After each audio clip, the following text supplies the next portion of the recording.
Steve jobs বলেছেন, যখন আমার যথেষ্ট টাকা ছিল না, আমি টাকা উপার্জনের জন্য ছুটি নিই, বরং আমি শান্ত হয়ে ভাবতে বসেছিলাম। আমরা প্রায় সবাই একই ভুল করি।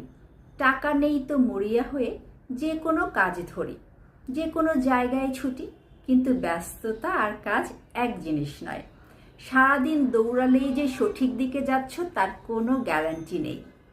স্টিভ জবস যা বুঝেছিলেন তা হলো, স্মার্ট কাজ হার্ড কাজের চেয়ে বেশি জরুরি। একটু থেমে চিন্তা করলে বোঝা যায় কোথায় সময় দেওয়া উচিত, কোন স্কিল শিখলে দাম বাড়বে, কোন পথে এগোলে দীর্ঘমেয়াদে লাভ হবে।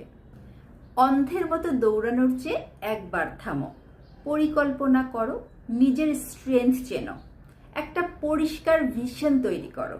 কারণ ভুল পথে দ্রুত দৌড়ানোর চেয়ে সঠিক পথে ধীরে চলা অনেক ভালো। টাকা আসবে, কিন্তু আগে মাথা ঠান্ডা করো।